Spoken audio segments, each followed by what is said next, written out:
Mike's Daily Podcast. Episode 1114. Hello, it's Mike Matthews broadcasting from Cafe Anyway, located somewhere in Podcastro Valley, Mont. Today, we hear from Bison, Bentley, Valentino, Madam Rootabega, plus the return of the much-loved segment, Holding Court with Lady KATY. Mike's Daily Podcast. And there will be some interesting news I'll bring to you, maybe. Mike's Daily Podcast. Well, yesterday I had dinner over at Vicky and Tom's.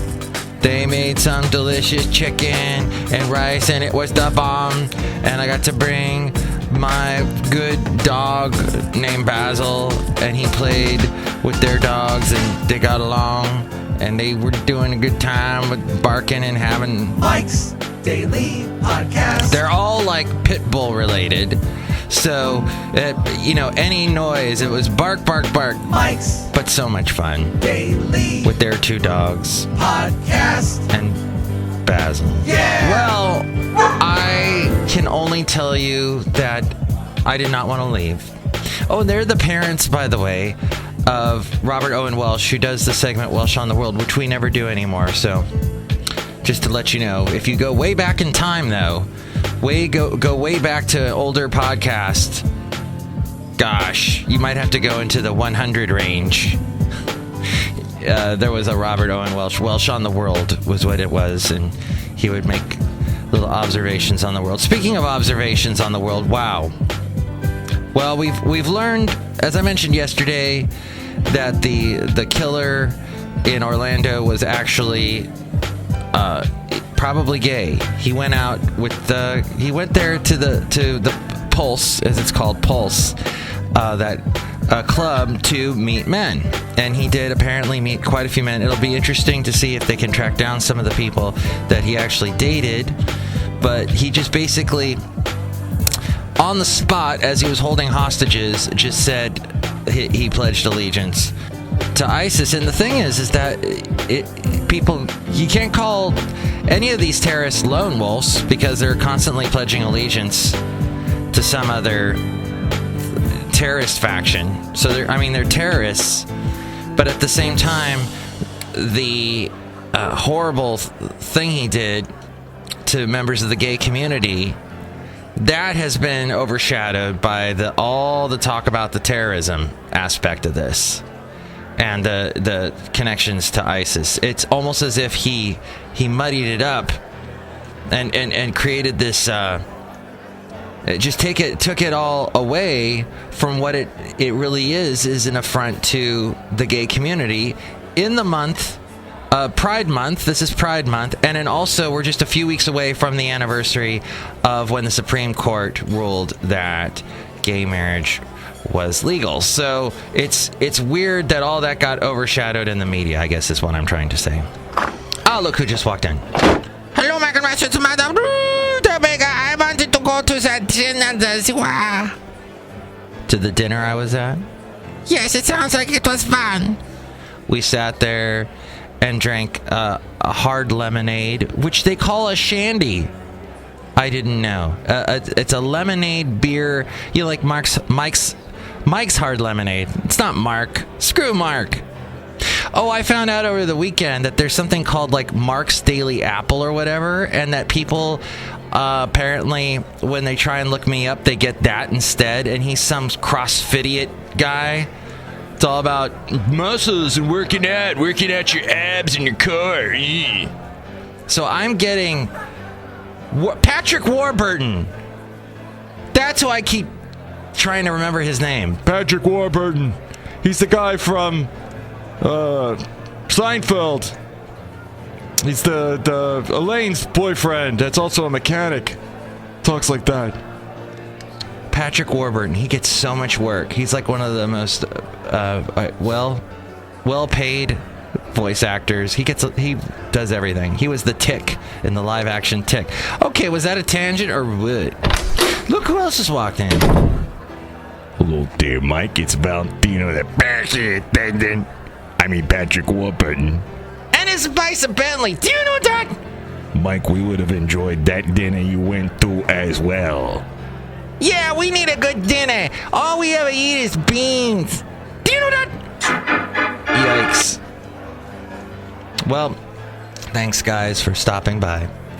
But without any further ado, we got a lot of ado around here, so let's get to the wonderful segment Holding Court with Lady KATY. By the way, you can hear all the past Lady KATY segments, and then like the last show we had the Marco Minute, and we've done the Daily Haley and Jarrell Name, and all these fun segments you can find at mikesdailypodcast.com. Also a link to Amazon. If you're going to buy anything on Amazon and you want to help support the show, go through mikesdailypodcast.com and click on that Amazon link, and that helps us out. Or there's a PayPal if you'd like to donate and get a special greeting from all the Cafe Anyway characters that apparently indulge in beans. They eat a lot of it, the beans. And finally, there's also the wonderful podcast picture. Oh, let's get to that right now. And here's today's podcast picture. The podcast picture is actually me talking to this character that happened to be standing right here that we haven't acknowledged yet. Oh, everyone, it's Floyd the Floorman. Hey, Floyd. Hey. And so Floyd and I discussed today's show. Yes, that's all there at mikesdailypodcast.com. Brexit. Holding Court with Lady KATY. Lady KATY. Lady KATY. Wow. Well, Yeah, something adventurous always happens when we're chatting. yeah, that was an interesting series of events. People and babies and very small dogs. And Coda, I hope her owners aren't listening. She has a huge cut on her ear. It was not that bad. It's, I guess. You know, you can put a little Neosporin on that. Yeah, she'll be fine. I mean, I didn't even hear her yelp or anything at any time, so Yeah. she's not in pain. She's fine. That's good. Dogs will be dogs. Yep. And they'll be investigative, detective-y. That's right. Yeah, so Aaron Seuss and you are living together. Yeah. Are you going to start a band? No, she already has so many musical things going on. She has her own music that she's played for me. She's an amazing musician. She has this one song that I want recorded, and I'll listen to it every day and every night. Ooh, I'll have to play it on my show. Yeah, oh, you should absolutely. She's so good. And she has Mally. Okay, so we've got Dirty Dogs, and we had a lot of people we ran into here in the Fairmont Ridge area. Do you love Castro Valley? This feels like some sort of trap. I do love Castro Valley. Sure. But you're a world traveler. You lived in the Ukraine for a while. Yeah, I've been all over. But there's no place like home, like Dorothy says. That's right. Do you think Dorothy had a thing for the Cowardly Lion or the Scarecrow? I don't think she had a thing for the Tin Man. I don't know. I'd say the only viable options are Scarecrow and Tin Man. I'd even maybe go with Tin Man number one. Even though he didn't have a heart. Girls love that. No heart. I think girls would, if they had the choice of no courage, no brain, or no heart, girls are going to go for either no brain or no heart. Oh, okay. I can see where girls would like guys with no brain. The guys with no courage never meet the girl in the first place. Ah, that's true. They're too nervous and they're playing video games. Yeah. Ah, well, now... And singing with a ton of weird vibrato. Yeah, the Cowardly Lion. Well, this got interesting, huh? We went all of a sudden all Wizard of Oz there. That went complete Wizard of Oz. Isn't that sort of everyone's fallback fairy tale? Is Wizard of Oz? We don't really talk about Hansel and Gretel. Fairy tale? Wizard of Oz? Children's story? A fable or something. Is it a fairy tale? There are no fairies. It's scary. I guess fairy tales are too. I don't know what I'm talking about. It's kind of mythology and strangeness. Frank Baum wrote it. Do you know what Frank Baum used to do? Right. Musicals? He wrote No, he would do shop windows. He made colorful shop windows before he became a famous writer. He must have a great imagination. I think you're a closet writer, and you've written great works, haven't you, Katie? I think you're a closet diary reader of mine, because one of my dreams is to be a closet writer. Really? So you would write in your closet and then sell it under a nom de plume?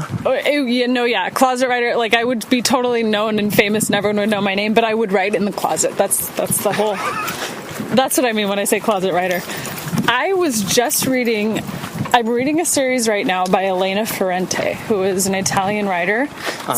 She writes these amazing books called the Neapolitan novels. Ooh. And I just was reading about her today, and I found out that she is anonymous. Nobody knows who she is.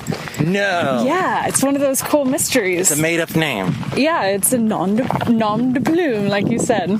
Whoa. Yes, it's just amazing to think that out there is this brilliant writer who has a ton of money, and I'm sure some people know her true identity, but she's secret to all of us. Wow, so that's a good name. What's her name again?